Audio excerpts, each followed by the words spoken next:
Olá, boa noite a todos. Eu sou Kennedy Thierry e irei apresentar um trabalho da disciplina de Enfermagem e Saúde Coletiva 2, junto com os participantes Kelly Cristina, Larissa, Lorena, Micaele e Vitor Alves.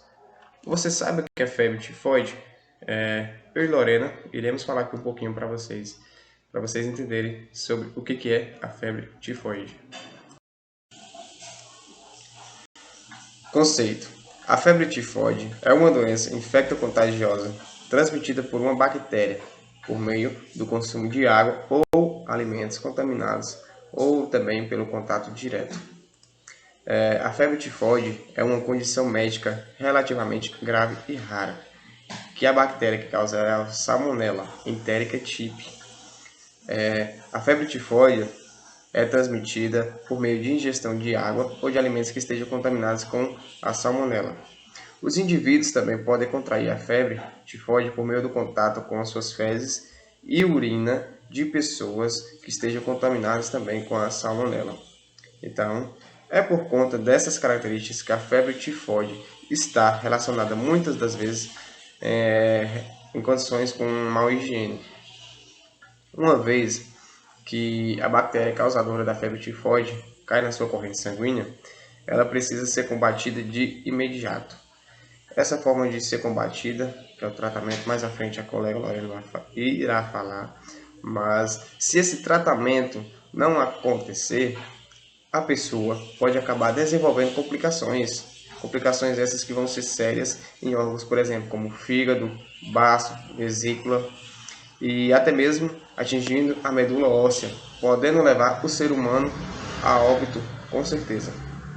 Então, em resumo, a febre tifoide é uma condição médica relativamente grave e rara, transmitida por meio da ingestão de água ou de alimentos que estejam contaminados com a Salmonella typhi. Sintomas. Entre os sintomas da febre tifoide, posso destacar febre alta, mal-estar, dor de cabeça, mudança nos hábitos de intestino, por exemplo, a pessoa vai ter diarreia com presença de sangue e sintomas de intestino preso, prostração, perda de apetite, aumento do fígado e do baço, dores e inchaço no abdômen, náuseas e vômitos, tosse seca, coração que vai bater mais lento, a chamada bradicardia, e manchas rosadas que surgem em locais como abdômen e o fígado. Os sintomas de febre tifoide podem durar por várias semanas, chegando a ultrapassar um mês, se não for feito o devido tratamento.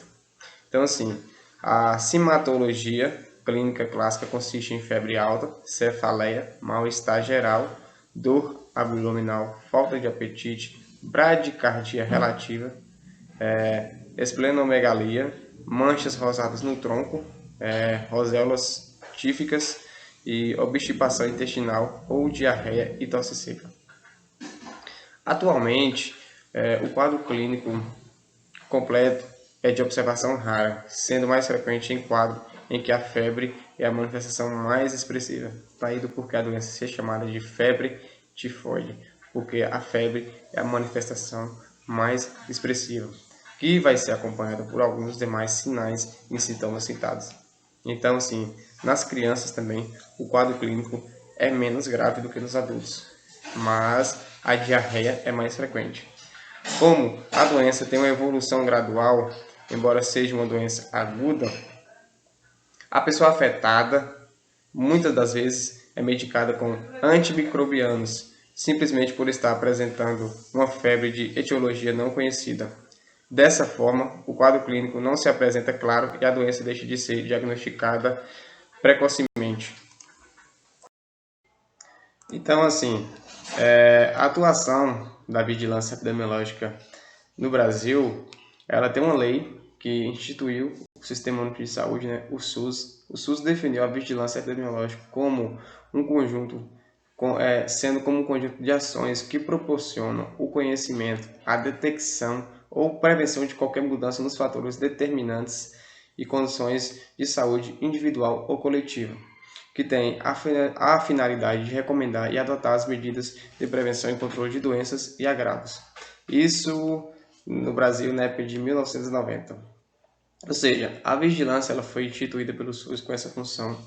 E no caso da febre tifoide, a vigilância ela tem o objetivo de considerar o propósito de fornecer orientação técnica permanente para os que têm responsabilidade de decidir sobre execução de ações de controle da doença.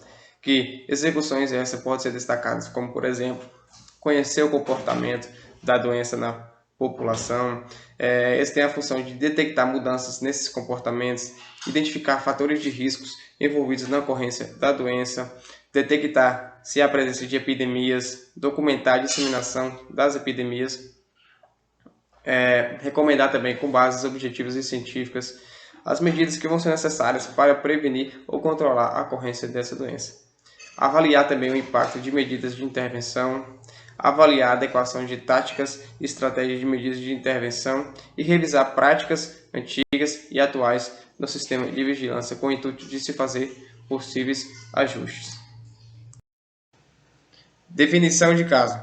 O sistema de vigilância epidemiológica de qualquer doença deve ter como elemento essencial a definição do que é ou não caso de doença. A definição de caso provê os critérios suficientes e necessários para decidir se um evento pertence ou não a uma categoria particular. Este é um aspecto fundamental da vigilância, uma vez que só é possível a comparação de situações epidemiológicas de áreas geográficas diferentes quando são estabelecidos critérios uniformes e de fácil utilização. As definições de caso utilizadas na vigilância epidemiológica podem variar ao longo do tempo, segundo os graus de conhecimentos da história natural da doença ou os avanços nas suas técnicas diagnósticas que, uma vez incorporadas à definição, melhoram a sua sensibilidade. Então, na febre tifoide, temos as seguintes definições de caso. Caso suspeito. Para ser considerada a definição de caso suspeito, a pessoa tem que ter febre persistente, primeiro sintoma, e que pode ser ou não acompanhada de um dos mais sinais e sintomas falados anteriormente. Vou falar aqui de novo. Se tiver febre e sintomas como, por exemplo, cefaleia, mal-estar geral, dor abdominal, anorexia, dissociação, pulso térmico, temperatura, constipação ou diarreia, tosse seca, manchas rodadas no tronco, que é um achado tipo muito raro, mas pode aparecer, e além disso, a esplenomegalia. Não significa que a pessoa vai ter esses sintomas, ela pode ter somente uma febre persistente, que é o primeiro sintoma, e o mais comum. Mas, tendo a febre associada com esses outros sintomas, é sim considerado um caso suspeito. E o caso confirmado, o que é? Um caso suspeito de febre tifoide pode ser confirmado em duas situações. Para ser considerado confirmado, pode ser por critério laboratorial ou então por critério clínico epidemiológico. O critério laboratorial é quando os achados clínicos forem compatíveis com a doença e houver isolamento da salmonela entérica sorotipo TIP, ou detecção pela técnica de polimerase chamada PCR. Então, para ser um caso de critério clínico epidemiológico, está associado que manteve contato com um caso confirmado por critério laboratorial, ou seja, a análise clínica suspeita de que teve contato com outra pessoa que foi confirmado. Aí se mantém também o caso confirmado através dos sintomas. E um paciente portador, significa o quê?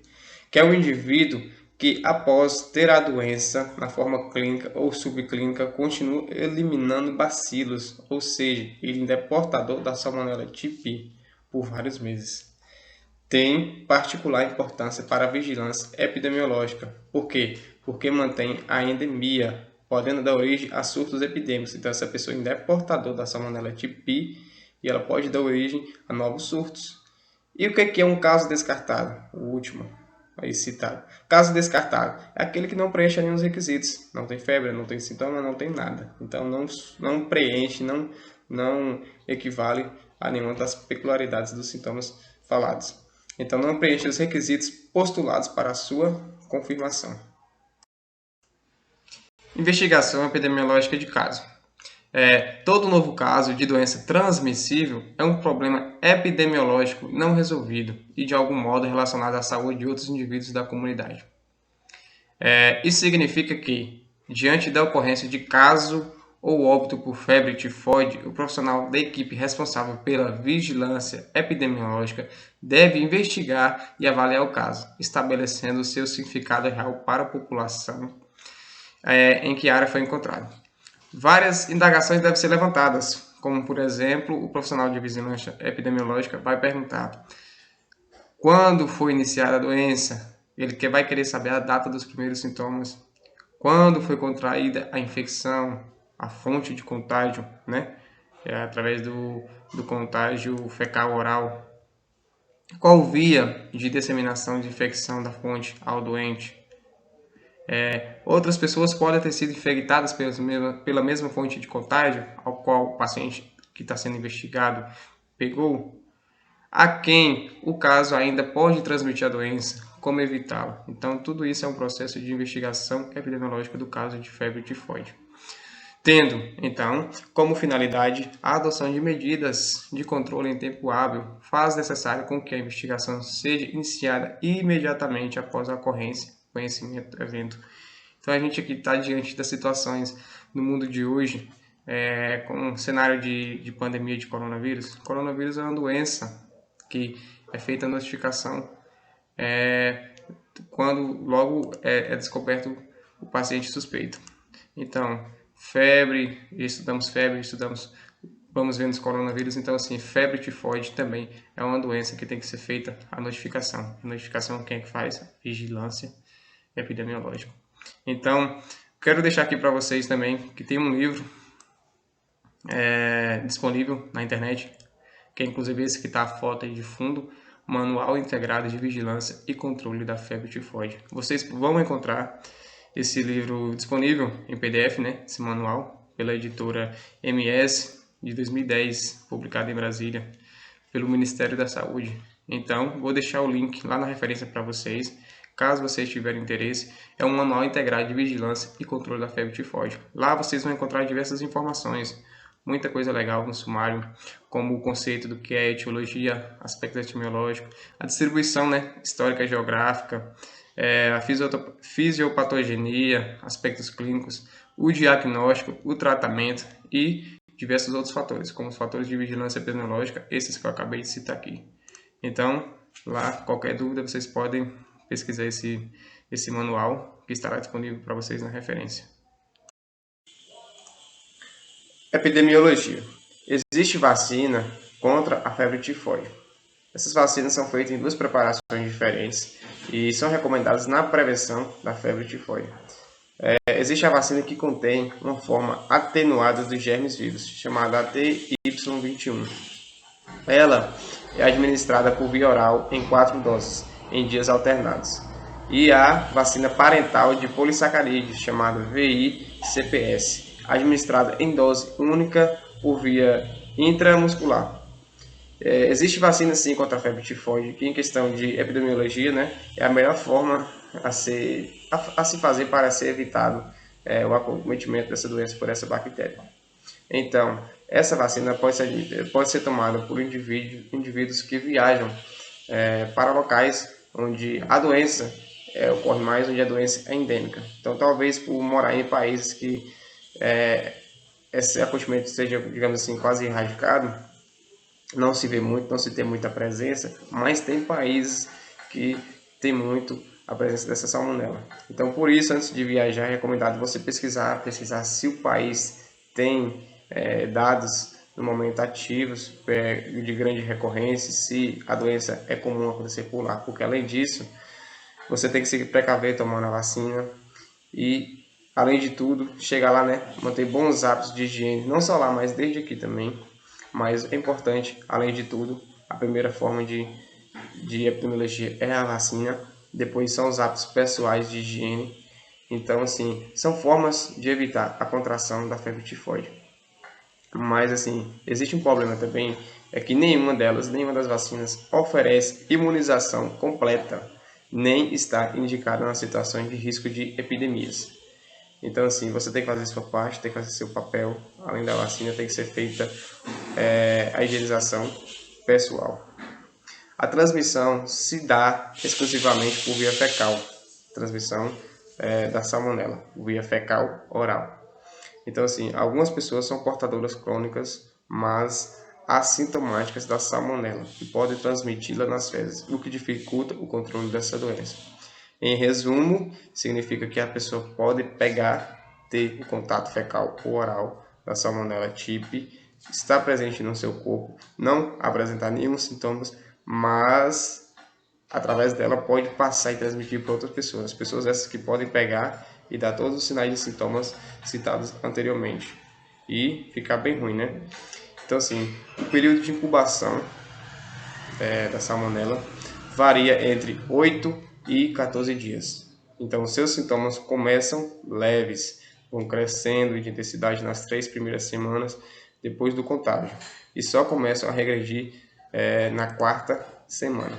Então, assim, sem tratamento, esses sintomas se agravam e podem surgir complicações graves, como hemorragias abdominais e perfuração do intestino. Com isso, vai causar um grande risco de morte, para também evoluir para uma septicemia, que vai evoluir a coma e posteriormente a morte. Então, sobre epidemiologia, o melhor método que se tem para evitar é o quê? É os cuidados pessoais de higiene e, posteriormente, o controle feito através da vacina. Boa noite, pessoal. Meu nome é Lorena Nery e vou estar dando continuidade no trabalho falando agora sobre a transmissão.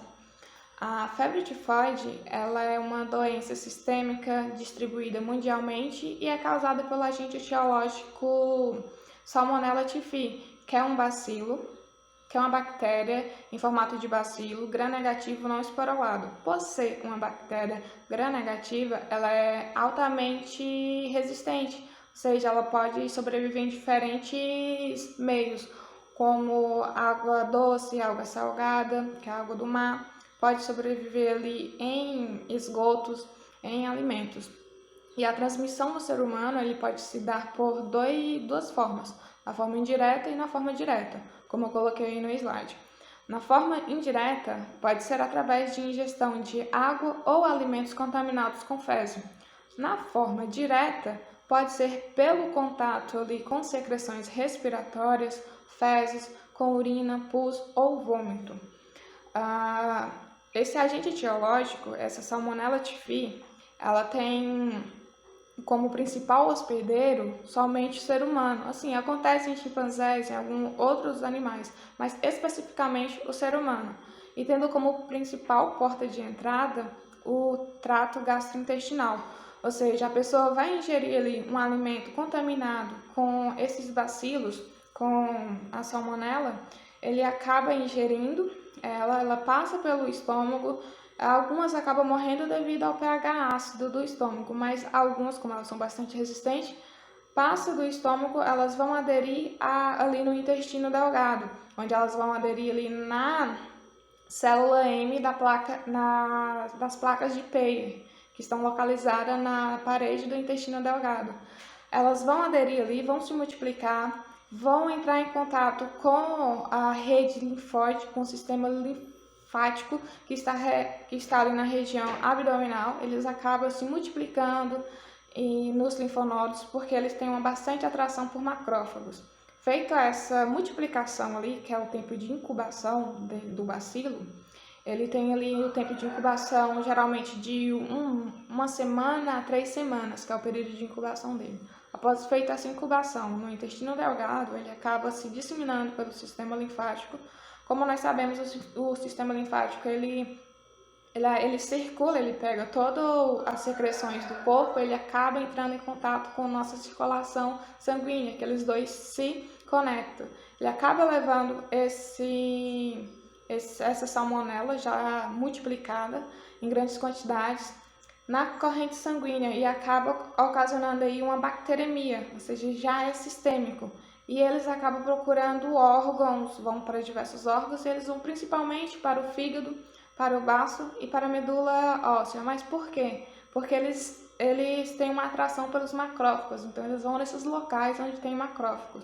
Aí eles vão entrar em contato lá com as células mesentéricas do fígado, do baço, e acaba se contaminando geral o paciente. E tendo como a principal sintopatologia a febre alta prolongada, que é a principal causa dessa doença. Aí pode vir apresentar, o paciente pode vir apresentar cefaleia, desconforto, mal-estar, dor abdominal, pode ocasionar, além disso, diarreia, constipação e também outras complicações que em pacientes mais graves com essa doença. Por exemplo, complicações como hemorragia intestinal, perfuração intestinal e também esplenomegalia ou então hepatomegalia, que é o aumento do fígado e aumento do baço devido a essa manifestação, essa disseminação dessa salmonela no organismo do paciente. Agora eu vou estar apresentando os casos de febre tifoide no Brasil. Nas últimas décadas, o Brasil apresentou um declínio na taxa de mortalidade de febre tifoide no Brasil. De acordo com o Ministério da Saúde, nos anos de 1990 a 1999, foram confirmados por ano uma média de 1.620 casos e 24 óbitos. Já nos anos de 2000 a 2009, a média anual de casos foi para 491 e 11 óbitos. Já no ano de 2010 a 2017, foram confirmados 969 casos, sem registro de óbitos.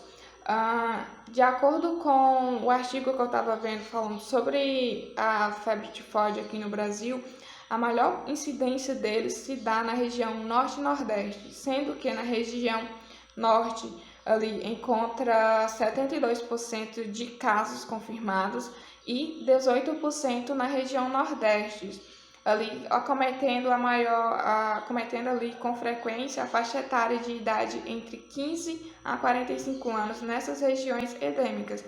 Mas por que essas regiões? Devido a diversos fatores, e um deles são: na região nordeste, nós sabemos que o tempo de estiagem é muito longo, então a escassez de água faz com que os moradores dessa região consumam águas de poços, de açudes, que muitas das vezes podem estar ali contaminados com essa bactéria, ou muitas das vezes eles podem estar pegando essa água para estar irrigando verduras, frutas e acaba levando essa bactéria para essas frutas e acaba ingerindo e contaminando com essa bactéria. Então, tudo está relacionado, ou seja, essa contaminação por essa bactéria, pela Salmonella typhi, tudo está relacionado com as condições sanitárias dessas regiões. Devido às peculiaridades do agente etiológico, o tempo de sobrevida da bactéria difere de cada meio. Na água doce, por exemplo, a sobrevida dela varia consideravelmente de acordo com a temperatura. Em temperaturas mais baixas, levam uma maior taxa de sobrevida. Então, com a quantidade de oxigênio disponível também influencia, como por exemplo, a salmonela sobrevive melhor em meio rico em oxigênio e com material orgânico disponível, por exemplo, em águas poluídas, mas que não tanto ao ponto de consumir todo o oxigênio. Essas são as melhores para a sobrevida do agente. Em condições ótimas, a sobrevida nunca ultrapassa de 3 a 4 semanas. Em meio aquoso de esgoto, em condições experimentais, é de aproximadamente 40 dias. Na água do mar, para haver o encontro da salmonela na água do mar, é necessário uma altíssima contaminação, ou seja, muito difícil a probabilidade de acontecer. Em ostras, mariscos e outros moluscos, a sobrevida demonstrada é de até 4 semanas. E nos alimentos, como por exemplo, alimentos como leite, creme e outros meios feitos de laticínio, constituem excelentes meios, chegando a perdurar até 2 meses na manteiga, como por exemplo. Em carnes e enlatados, são raros os casos adquiridos por intermédio desses alimentos. Provavelmente porque o seu processo de preparo é suficiente para eliminar toda a salmonela. Então, por conta de todo o processo de cuidado da sua fabricação e industrialização. Mas, uma vez preparada a carne ou aberta a latinha, a sobrevida da gente é maior do que a vida útil desses próprios alimentos. Então, por isso, tem que tomar todo o cuidado com a higiene possível. O diagnóstico ele baseia no isolamento e na identificação da Salmonella typhi. Pode ser por hemocultura, que é a punção venosa. e é indicada ali na primeira, segunda, terceira semana, que é o tempo que o agente, a bactéria, está na circulação, encontra. Também tem a coprocultura, que é a pesquisa de salmonela nas fezes. Geralmente é indicado na terceira a quinta semana, que é o tempo em que o agente etiológico fez toda, que é o tempo que a salmonela TIFI ela fez todo o seu percurso e é excretada. Quando ela termina o seu percurso todo, ela é excretada. Também pode ser feito por mielocultura, que geralmente quando se faz a hemocultura e ela dá negativa, é porque a salmonela já saiu da circulação e já foi à procura dos órgãos, já foi para a medula, já foi para o baço, já foi para o fígado, e é nesse momento que faz a punção medular para saber se a salmonela está na medula óssea.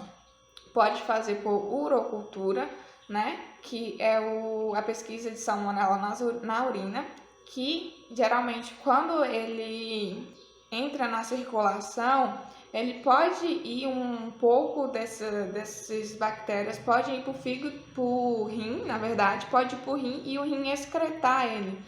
E também tem a reação de Widal, que é uma pesquisa sorológica para saber se há presença de salmonela. Prevenção. As medidas de prevenção e proteção da população estão relacionadas com as melhores condições de saneamento, higiene e cuidados com o alimento. Ou seja, é essencial ter ali um cuidado, um tratamento e um destino correto dos dejetos.